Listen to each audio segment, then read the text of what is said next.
ആയിരമോ പതിനായിരമോ ആയിരമോ പതിനായിരമോ തുക ചെലവഴിച്ചിട്ടും രോഗം ശിഫയായില്ലെന്ന് ആവലാതി പറയുന്ന പല പ്രയാസങ്ങൾക്കും പരിഹാരമാണ് നിശ്ചയം അള്ളാന്റെ കലാമിന്റെ മഹത്വത്തിലൂടെ പറയണത്.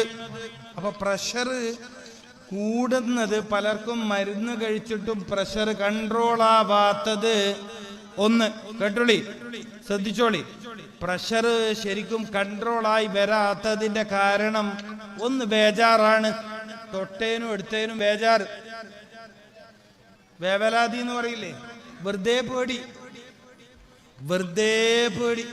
മോള് കല്യാണം കഴിയുന്നത് വരെ കല്യാണം കഴിയാത്തതിന്റെ ബേജാറ്, കല്യാണം കഴിഞ്ഞാല് പ്രഗ്നന്റ് ആവാത്തതിന്റെ പേടി, പ്രഗ്നന്റ് ആയാൽ എൻ്റെ മോളെങ്ങനെയാ പെറുക, എൻ്റെ മോളെങ്ങനെയാ പ്രസവിക്കുന്നത് വരെ ഇവളെ ബേജാറ്, പ്രസവിച്ചു കഴിഞ്ഞാൽ ഈ കുഞ്ഞ് വളരുന്നതിന്റെ ബേജാറ്, പിന്നെ ഓള കല്യാണത്തിന്റെ ബേജാറ്.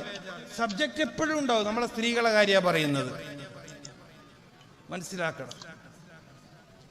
കാരണം വെറുതെ ഉണ്ടാക്കി ബേജാറാവുക. ഭർത്താവ് ഗൾഫിലേക്ക് പോയി കിട്ടാൻ ബേജാറ്, അതിന് ദ്വാരക്കുമ്പോൾ ബേജാറ്, ദ്വാ കഴിഞ്ഞിട്ട് ബേജാറ്, പോകുന്ന യാത്രക്ക് ബേജാറ്, അവിടെ എത്തിയ ബേജാറ്. എപ്പോഴാ ബേജാറ് ഒഴിഞ്ഞ നേരമുള്ളത്? നിങ്ങൾ പറയും സഹോദരന്മാരെ, എപ്പോഴാണ് ബേജാറൊഴിഞ്ഞ സമയമുള്ളത്? തവക്കുൽ എന്ന് പറയുന്നൊരു കാര്യമുണ്ട്. ഈ കാര്യം നമ്മൾ പ്രായോഗിക ജീവിതത്തിൽ ഇന്നേ വരെ കൊണ്ടുവരാത്ത വിഷയമാണ്. മാനസിക വൈകല്യങ്ങൾ നമ്മളിൽ കൂടാനുള്ള കാരണം, മാനസിക രോഗങ്ങൾ നമ്മളിൽ വർദ്ധിക്കാനുള്ള കാരണം, ഇത് സൈക്കോളജിസ്റ്റുകൾക്ക് പരിഹരിക്കാൻ പറ്റുന്ന വിഷയമല്ല. മാനസിക രോഗം എന്ന് പറയുന്നത് സൈക്കോളജിസ്റ്റുകൾക്ക് പരിഹരിക്കാൻ പറ്റില്ല. തവക്കുൽ ചെയ്യുന്ന, അല്ലാഹുവിനെ ഭരമേൽപ്പിക്കുന്ന, ഇന്നി അതവക്കലു, നിശ്ചയം ഞാൻ നിന്നെ ഭരമേൽപ്പിച്ചു. ഇങ്ങനെ പറയാറുണ്ടോ? ഇല്ല. ഇങ്ങനെ പറയാൻ അറിയുമോ? ഇല്ല. ഇന്നി അതവക്കലു ഇലൈക ബിസ്മിക്കൽ അലീം, ഇങ്ങനെ പറയാറുണ്ടോ? ഇല്ല. അറിയുമോ? അറിയില്ല. പിന്നെന്താ അറിയല്? ബേജാറാവാൻ അറിയും. വെറുതെ ബേജാറാവുക. അല്ലാഹുവേ, എൻ്റെ കാര്യം ഞാൻ നിന്നെ ഏൽപ്പിച്ചിരിക്കുന്നു. എന്തു പറയാൻ നമ്മൾ എപ്പോഴാ പഠിക്കുക? എന്ന് പറയാൻ എപ്പോഴാണ് പഠിക്കുക? എത്ര ഇൽമിന്റെ മജ്‌ലിസിലിരുന്നു, എത്ര ആത്മീയ സദസ്സിലിരുന്നു, എത്ര മഹത്തുക്കളെ കണ്ടു. ആയിരക്കണക്കിന് ആളുകൾ അവലാതി പറയാൻ ചുറ്റും കൂടുമ്പോഴും സുസ്മേരവദനരായി സന്തോഷത്തോടെ ആളുകളുടെ പരാതി കേൾക്കുന്ന മഹത്തുക്കളെ നമ്മൾ കണ്ടിട്ടുണ്ടോ? അവരുടെ ധൈര്യം എന്താണ്? ഇന്നി അതവക്കലു ഇലൈക, അല്ലാഹുവേ, നിശ്ചയം എന്റെ കാര്യം ഞാൻ നിന്നിലേക്ക് ഭരമേൽപ്പിച്ചിരിക്കുന്നു. ഇത് പറയാൻ പഠിക്കണം. ഈ ബേജാറുകാർ ഇത് പറയാത്തവരാണ്. എപ്പോഴും പ്രയാസം പറയുന്നവർ ഇത് പറയാത്തവരാണ്. അപ്പൊ നിങ്ങളുടെ പ്രഷർ കൂടുന്നത്, പ്രഷറിന്റെ കംപ്ലൈന്റ് പരിഹരിക്കപ്പെടാതെ പോകുന്നത്, മാനസിക അസ്വസ്ഥത കൂടുന്നത്, ഉറക്കം ശരിയായ രൂപത്തിൽ നടക്കാത്തത്, ഇന്നി അതവക്കലു ഇലൈക, അല്ലാഹുവേ, നിശ്ചയം ഞാൻ നിന്നെ ഭരമേൽപ്പിച്ചിരിക്കുന്നു. വമൻ യതവക്കലിൽ മുതവക്കലൂൻ, ഖുർആൻ. ആരെങ്കിലും ഒരാൾ അല്ലാഹുവിനെ, അവന്റെ കാര്യത്തെ ഭരമേൽപ്പിച്ചാൽ അല്ലാഹു അവന്റെ കാര്യം ഏറ്റെടുത്തിരിക്കുന്നു. അവൻ ഭാരമേറ്റെടുക്കപ്പെട്ടവനാണ്. ഒരു കാര്യം കൂടി പറയട്ടെ ലളിതമായിട്ട്.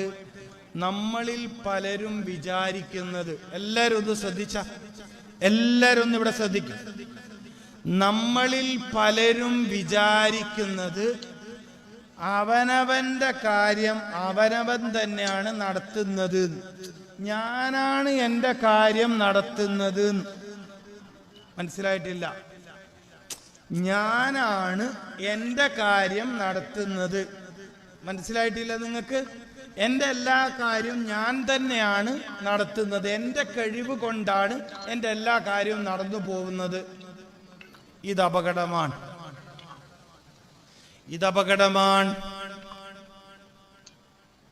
ഞാനല്ല എൻ്റെ കാര്യം നടത്തുന്നത്. അതുകൊണ്ടല്ലേ മഹത്തുക്കൾ പഠിപ്പിച്ചത് ലാ ഹൗല വലാ ഖുവത ഇല്ലാ ബില്ലാഹിൽ അലിയിൽ അലീം. ഒരു ദിവസം 99 തവണ ചൊല്ലുന്നവർക്ക് ശാരീരിക മാനസിക അസുഖങ്ങൾ പിടികൂടില്ലെന്ന് പഠിപ്പിച്ചത് എന്തുകൊണ്ടാ? ലാ ഹൗല വലാ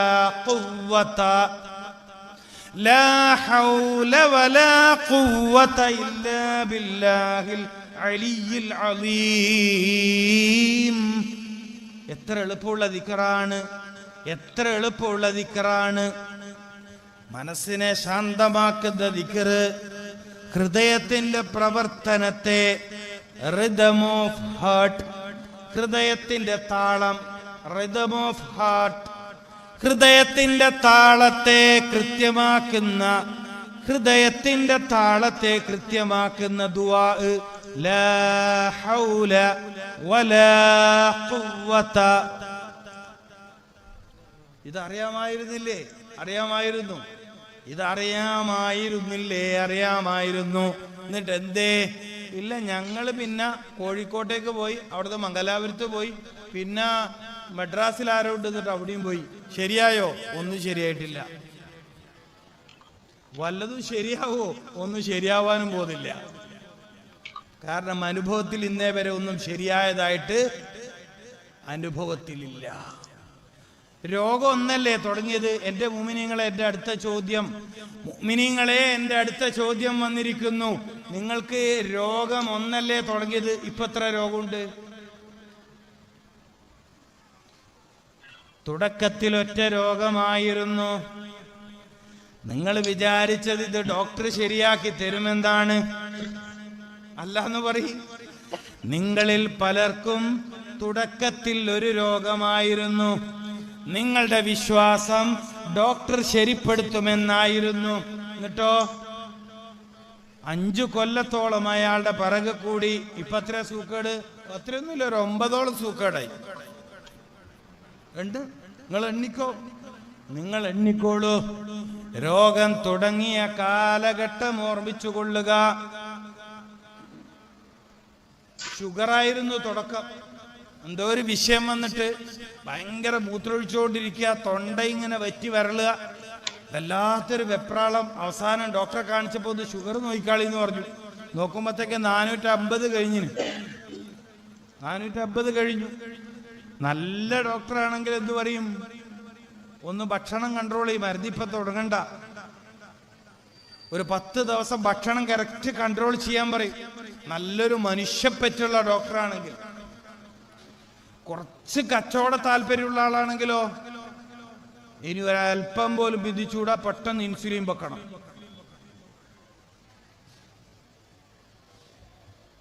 ചില സമയത്ത് അത് പറയേണ്ടി വരും, ചില നിർണായക ഘട്ടത്തിൽ അത് പറയേണ്ടി വരും. അവിടുന്ന് മരുന്ന് തുടങ്ങിയതാണ്. ഒരു 5-6 കൊല്ലം കഴിഞ്ഞപ്പോൾ കിതപ്പ് വരാൻ തുടങ്ങി, കൈകാലുകളിൽ തെരിപ്പ് വരാൻ തുടങ്ങി. ഗുളികയിൽ തുടങ്ങിയത് ഇൻസുലിനിലേക്ക് എത്തി. ഇൻസുലിൻ 5, 10 12 തുടങ്ങിയത് 30 അടിക്കാൻ തുടങ്ങി. രാവിലെ 30, ഉച്ചക്ക് 35, രാത്രി 25. മാറ്റൊന്നുമില്ല. ഓരോ തവണ കുത്തിക്കയറുന്നതിനനുസരിച്ചും ഈ ശരീരത്തിൽ മരവിപ്പ് വരാൻ തുടങ്ങി, കല്ലിപ്പ് വരാൻ തുടങ്ങി, രക്തോട്ടം കുറയാൻ തുടങ്ങി, ഹാർട്ടിന്റെ പിടിപ്പ് കുറയാൻ തുടങ്ങി, കിഡ്നിയുടെ പ്രവർത്തനം താറുമാറാവാൻ തുടങ്ങി. അപ്പൊ നെഫ്രോളജിയെ കാണിക്കാൻ പറഞ്ഞു. നിങ്ങൾക്കറിയുന്ന കാര്യമാണ് ഞാൻ ഈ പറയുന്നത്, നിങ്ങൾക്കറിയാവുന്ന കാര്യമാണ് പറയുന്നത്. പലരും എത്ര മരുന്നാ കുടിക്കുന്നത്? 18-20 മരുന്ന് കുടിക്കുന്ന ആളുകൾ, 18 മുതൽ 20 വരെ മരുന്ന്. അള്ളാഹുവേ, ഇത്തരം ദുരവസ്ഥകളെ തൊട്ട് ഞങ്ങളെല്ലാവരും കാത്തുരക്ഷിക്കണേ അല്ലാ. തൊട്ടതിനും എടുത്തതിനും വെച്ചതിനൊക്കെ മരുന്ന് കുടിക്കേണ്ടി വരുന്ന അവസ്ഥകളെ തൊട്ട് ഞങ്ങളത് കാക്കണേ അല്ലാ. ഞങ്ങൾ അറിവില്ലായ്മ കൊണ്ടും ശ്രദ്ധയില്ലായ്മ കൊണ്ടും ഞങ്ങൾ രോഗികളായി, ഞങ്ങൾ വല്ലാത്ത പ്രയാസത്തിലാണ്. നീ ശിഫ നൽകണേ അല്ലാ, ശിഫ നൽകണേ അല്ലാ. ബിനൂരി മുഹമ്മദിൻ മുസ്തഫ സ്വല്ലല്ലാഹു അലൈഹി വസല്ലം. അപ്പം ഞാൻ പറഞ്ഞു വന്നത് എന്താ വിഷയം? നമുക്ക് മനസ്സിന് സ്വസ്ഥതയില്ലാത്തതാണ് രോഗങ്ങൾ പലതും ശിഫയാവാത്തത്. മനസ്സിന് സ്വസ്ഥതയില്ലാതാവാൻ കാരണം എൻ്റെ എല്ലാ കാര്യവും ഞാൻ തന്നെയാണ് ചെയ്യുന്നത് എന്ന തോന്നലാണ്. എൻ്റെ എല്ലാ കാര്യവും ഞാൻ തന്നെയാണ് ചെയ്യുന്നത്, എൻ്റെ റബ്ബ് ഞാനാണെന്ന തോന്നല് പാടില്ല. എൻ്റെ റബ്ബ് ഞാനാണെന്ന തോന്നൽ നമ്മളിൽ പലരിലും വന്നിട്ടുണ്ട്. ഇലാഹ് നീ തന്നെയാണ്, ഖാലിഖ് നീ തന്നെയാണ്. ഈ പ്രയോഗം ശ്രദ്ധിക്കണേ, ഇതൊക്കെ നന്നായി പഠിച്ച ഉപകാരപ്പെടുന്ന ഇൽമാണ്. ഇലാഹ് നീ തന്നെയാണ്, ഖാലിഖ് നീ തന്നെയാണ്, പക്ഷെ റബ്ബ് ഞാനാണ്. അതിന്റെ അർത്ഥം മനസ്സിലായിട്ടില്ല. നിങ്ങൾക്ക് ഇതിന്റെ അർത്ഥം മനസ്സിലായിട്ടില്ല. ഇലാഹ് നീ തന്നെയാണ്, അതുകൊണ്ട് നിസ്കാരവും നോമ്പ് ഹജ്ജൊക്കെ നിനക്ക് തന്നെ. ഖാലിഖോ എന്നെ പഠിച്ചതോ നീ തന്നെ, അതുകൊണ്ട് പഠിച്ചോനെ എന്നൊക്കെ വിളിക്കും. പക്ഷെ റബ്ബ്, റബ്ബ് എന്താ ഇതിന്റെ അർത്ഥം? പരിപാലനം, ശരീരത്തിന്റെ പരിപാലനം. റബ്ബെന്ന് പറഞ്ഞാൽ അതിന്റെ അർത്ഥം എന്താണ്? പരിപാലനം, പരിപാലിക്കുന്നവൻ, കേടുപാട് തീർക്കുന്നവൻ. അർത്ഥം അങ്ങനെയല്ലേ? ന്യൂനത ഇല്ലാണ്ടാക്കുന്നവൻ. എന്താ റബ്ബിന്റെ അർത്ഥം? ന്യൂനത ഇല്ലാണ്ടാക്കുന്നവൻ. എന്തിന്റെ ന്യൂനത? പറയ്, എന്തിന്റെ ന്യൂനത? വല്ല ഷൈഇനും, വല്ല വസ്തുവിനും ന്യൂനത വന്നു പോയാൽ, കുറവ് വന്നു പോയാൽ, ഒരു രോഗി പഠിക്കേണ്ട വിഷയമാണിത്. വല്ല വസ്തുവിനും ഒരു ന്യൂനത വന്നു പോയാൽ എന്ന് വെച്ചാൽ കണ്ണിന്റെ കാഴ്ച കമ്മിയായാൽ, ചെവിയുടെ കേൾവി കുറഞ്ഞാൽ, ഹൃദയത്തിന്റെ പ്രവർത്തനം കുറഞ്ഞാൽ, കരളിന്റെ പ്രവർത്തനം കുറഞ്ഞാൽ, കിഡ്നിയുടെ പ്രവർത്തനം കുറഞ്ഞാൽ ന്യൂനതയാണ്. അപ്പൊ ന്യൂനത ആരാ പരിഹരിക്കേണ്ടത്? ഒരു വസ്തുവിന്റെ ന്യൂനതയെ ഘട്ടം ഘട്ടമായി പരിഹരിച്ചുകൊണ്ട് അതിന്റെ പരിപൂർണതയിലേക്ക് എത്തിക്കുന്നവൻ എന്നാണ് റബ്ബിന്റെ അർത്ഥം. റബ്ബ് എന്നതിന്റെ, അപ്പൊ ഒരു രോഗി അള്ളാൻ എന്താ വിളിക്കേണ്ടത്? യാ അല്ലാന്ന് വിളിക്കണോ, യാ റബ്ബി എന്ന് വിളിക്കണോ? യാ റബ്ബന, യാ റബ്ബി എന്ന് വിളിക്കണം. ഒരു രോഗി അല്ലാഹുവിനെ ഏറ്റവും കൂടുതൽ വിളിക്കേണ്ടത് റബ്ബന. ആ രൂപത്തിലാണ്. അന്ത റബ്ബി, അന്ത റബ്ബി എന്ന രൂപത്തിലാണ് അള്ളാഹനെ വിളിക്കേണ്ടത്. നീയാണ് എൻ്റെ പരിപാലകൻ, നീയാണ് എൻ്റെ പരിപാലകൻ എന്ന് വെച്ചതിന്റെ അർത്ഥം എൻ്റെ ശരീരത്തിൽ ഇപ്പോഴുള്ള ന്യൂനതകളെ പരിഹരിക്കുകയും അതിനെ പൂർണ്ണസ്തുതിയിലേക്ക് മടക്കിക്കൊണ്ടുവരികയും ചെയ്യുന്നവൻ നീയാണ്. അന്ത റബ്ബി വഅന അബ്ദുക, അന്ത റബ്ബി വഅന അബ്ദുക. ഈ ബോധം ഒരു മനുഷ്യനിൽ വന്നാൽ അയാളുടെ രോഗം ശിഫയാവാൻ എളുപ്പമാണ്. രോഗം ശിഫയാവാൻ എളുപ്പമാകുന്നൊരു വഴിയാണ് പറഞ്ഞത്. അന്ത റബ്ബി വഅന അബ്ദുക, ഞാൻ നിന്റെ അടിമയാണ്, നീ എൻ്റെ രക്ഷിതാവാൻ എന്ന് വെച്ചാൽ അതിന്റെ അർത്ഥം എന്താ? അതിന്റെ അർത്ഥം എന്താണ്? എൻ്റെ ശരീരത്തിന് പിടികൂടിയ പ്രയാസത്തെ ഘട്ടം ഘട്ടമായി നീക്കിത്തരുന്നവൻ നീയാണ്. അള്ളാഹു അങ്ങനെ ചിന്തിക്കാൻ നമുക്ക് തൗഫീക്ക് തരട്ടെ. അള്ളാഹു അങ്ങനെ ചിന്തിക്കാൻ നമുക്ക് തൗഫീക്ക് നൽകട്ടെ.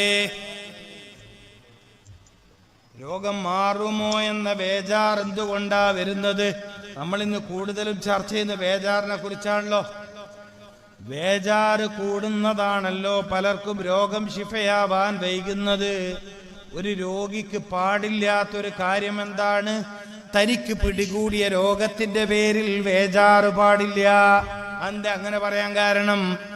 ബേജാറ് വരുമ്പോ എന്ത് സംഭവിക്കും?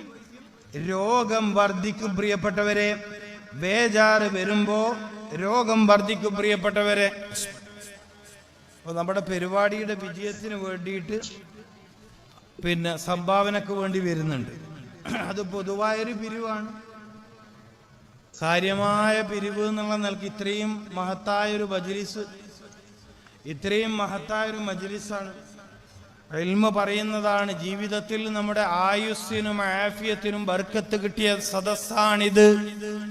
ജീവിതത്തിൽ ഏറ്റവും അനിവാര്യമായ ഇൽമ പഠിക്കാൻ അള്ളാഹു അവസരം തന്ന സദസ്സാണിത്. അപ്പൊ ഈ സദസ്സിനെ പരിഗണിക്കണം, ഈ സദസ്സിനെ ബഹുമാനിക്കണം, ഈ സദസ്സിനോട് സ്നേഹമുണ്ടാവണം, ഈ സദസ്സിനോട് ഇഷ്ടമുണ്ടാവണം, ഈ സദസ്സിനെ മാനിക്കണം. മാനിക്കുന്നതിന്റെ ഭാഗമായിട്ട് ഇതിന്റെ വിജയത്തിന് വേണ്ടി ചെറിയൊരു സംഭാവന, അവരങ്ങനെയാ പറയാ, ചെറിയൊരു സംഭാവന എന്നാ പറയാ.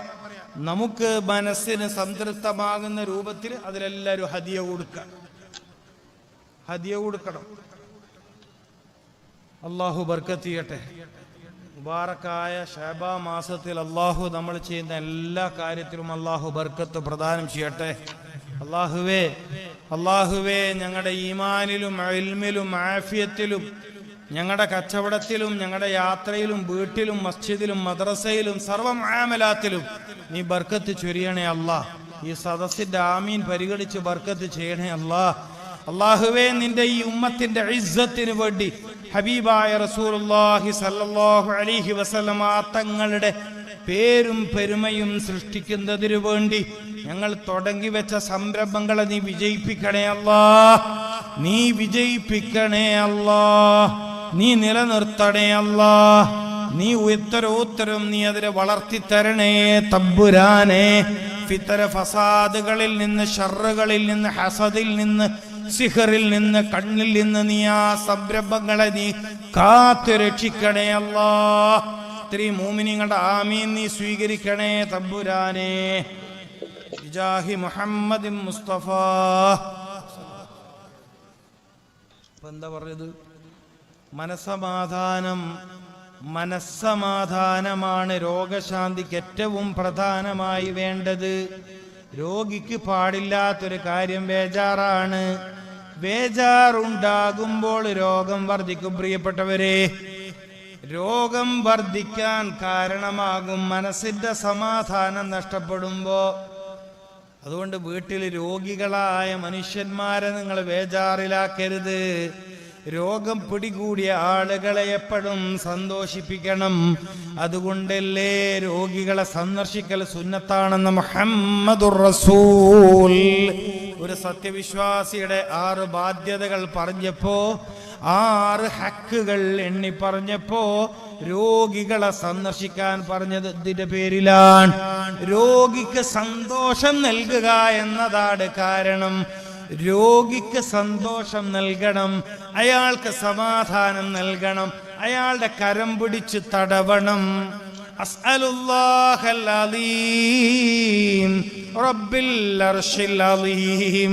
ഒരു രോഗിന്റെ കൈപിടിച്ച് ചൊല്ലേണ്ട ദിക്ർ ഹബീബായ റസൂൽ സല്ലല്ലാഹു അലൈഹി വസല്ലമ തങ്ങൾ എന്തിനാ പഠിപ്പിച്ചത്? രോഗിക്ക് സമാധാനം കിട്ടാൻ. രോഗിന്റെ വലത് കൈയിന്റെ ഇവിടെയാണ് തടവി കൊടുക്കേണ്ടത്. ശ്രദ്ധിക്ക്, ഇതൊക്കെ പഠിക്കേണ്ട കാര്യമാണ്.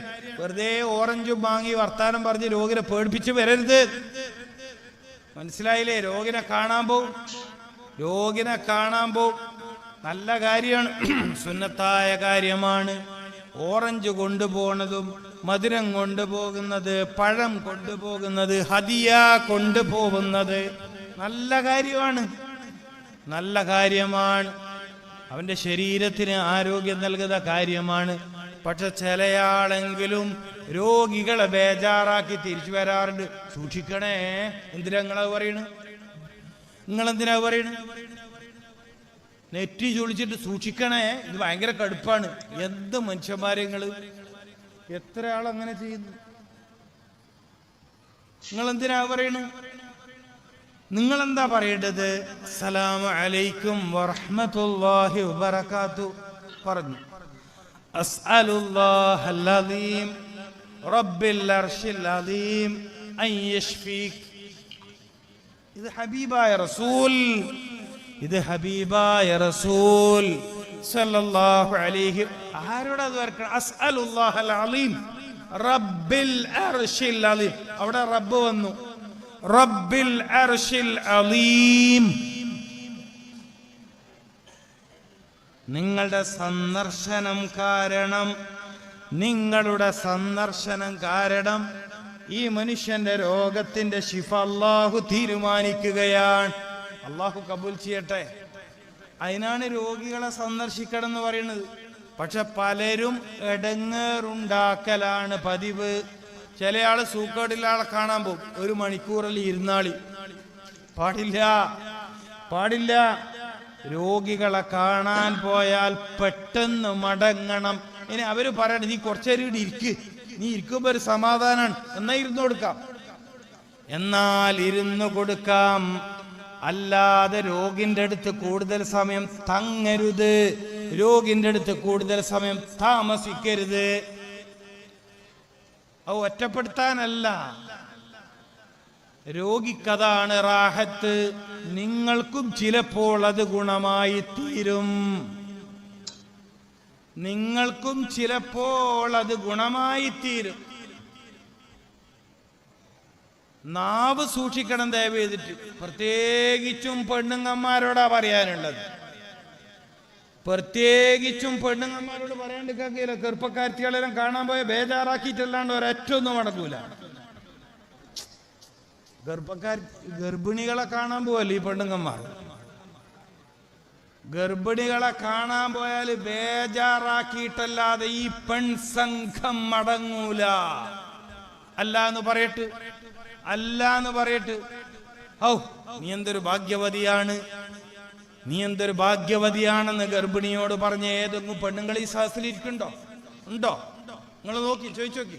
ഇന്ന് രാത്രി പോയിട്ട് നിങ്ങൾ ചോദിക്കി, ഒരു ഗർഭിണിയെ കാണാൻ പോയിട്ട്, ഓ നീ എന്തൊരു ഭാഗ്യവതിയാണ്, വിലായത്ത് എന്ന പട്ടം ലഭിച്ചില്ലെങ്കിലും വലിയന്റെ സ്ഥാനമുള്ളവരല്ലേ മൂമിനത്തായ ഗർഭിണി. പറഞ്ഞോ ആരെങ്കിലും? ആരോടെങ്കിലും പറയൂല. വിലായത്ത് എന്ന പദവി, വിലായത്ത് ഒരു പട്ടമാണ്, ഒരു സനതാണ്. വിലായത്ത് എന്ന പദവി അല്ലാഹ് കൊടുത്തില്ലെങ്കിലും വലിയന്റെ സ്ഥാനത്താണ് മുഅ്മിനത്തായ ഗർഭിണി. മുസ്ലിമത്തായ ഗർഭിണിയല്ല. എന്റെ പ്രയോഗം ശ്രദ്ധിക്കണം. മുഅ്മിനത്തായ സ്വാലിഹത്തായ ഒരു ഗർഭിണി ഏത് സ്റ്റേജിലാണ്? ഏത് സ്റ്റേജിലാണ്? വലിയന്റെ സ്റ്റേജിലാണ്. അവള് മന്ത്രിച്ചാൽ ശിഫ ഉറപ്പല്ലേ? അവൾ ദുആ ചെയ്താൽ ഇജാബത്ത് ഉറപ്പല്ലേ? അവളുടെ അനുഗ്രഹീത പദവി എത്ര വലുതാണ്! ഇത് പറഞ്ഞ് സന്തോഷിപ്പിച്ച് വരേണ്ടതിന് പകരം, അല്ല പാത്തു നീ അറിഞ്ഞിട്ടില്ലേ കഴിഞ്ഞ ആഴ്ച മറ്റേ പെണ്ണ് പെറാൻ പോയിട്ട് ചോര വാർന്ന് മരിച്ചത്? അടുത്ത മാസം പ്രസവിക്കാൻ പോണ്ട പെണ്ണാ. ഇഞ്ഞടെ കാണിച്ചിനി ആർന്നല്ലോ ഒരു പെണ്ണ് കഴിഞ്ഞ ആഴ്ച മരിച്ച്. ഓ, പിന്നെ ഈ കുട്ടിന്റെ ബേജാറ് പറയണോ? ഇതില്ല നീ സ്ത്രീകൾ പറയട്ടെ. ജലീൽദാരിന് വെറുതെ തമാശ പറയുന്നതാണ് പറയട്ടെ. പോകുന്ന തന്നെ ബേജാറാക്കാൻ, പോകുന്നത് തന്നെ ബേജാറാക്കാൻ. ഗർഭിണിയോട് എന്താ പറയേണ്ടത്? ഹൗ, നീ എന്ത് ഭാഗ്യവതിയാണ്, നീ എത്ര. ചില ഗർഭിണികളെല്ലാം അവിടെ വരും, ദ്വാരക്കണേ. ഞാൻ പറയും ഞാൻ ദ്വാരക്കൂല, നിങ്ങൾക്ക് ഞാൻ ദ്വാരക്കേ, നിങ്ങൾ എനിക്ക് വേണ്ടി ദ്വാരക്കി. ഗർഭിണിയായ ഭാര്യയുള്ള ഭർത്താവ് അത്ര ഭാഗ്യവാനാണ്. കാരണം വലിയ റഹ്മത്തല്ലേ 9 മാസം. അതുകൊണ്ടല്ലേ നല്ലോണം പെറുന്ന പണ്ട കെട്ടണം എന്ന് പറഞ്ഞിനി. മനസ്സിലായില്ല? അത് പറഞ്ഞത് തിരിഞ്ഞില്ല. കൂടുതൽ പ്രസവിക്കുന്ന സ്ത്രീയെ എന്തായാലും പറയാ വലൂദ് എന്താ പറയാ? തസവ്വുജുൽ വലൂദ്. വലൂദ് എന്ന് പറഞ്ഞാൽ നല്ലോണം പ്രസവിക്കുന്ന പെണ്ണെ കെട്ടണം. എന്തുകൊണ്ട്? ഓക്ക് രണ്ട് ഗുണമാണ്. ഒന്ന് വല്ലാത്ത സ്നേഹം നിറഞ്ഞു നിൽക്കുന്ന പെണ്ണായിരിക്കും. മവദ്ദത്തെ അല്ലാഹു തൗഫീഖ് ചെയ്യട്ടെ. അതുകൊണ്ട് കെട്ടാൻ ബാക്കിയുള്ള ചെറുപ്പക്കാര് ആരെങ്കിലും ബാല്യക്കാരുണ്ടെങ്കിൽ കെട്ടുന്നതിന് മുമ്പ് ഈ കാര്യം കൂടി ഏത് നല്ലോണം പ്രസവിക്കോന്ന് ചോദിക്കുന്ന നല്ലതാണ്.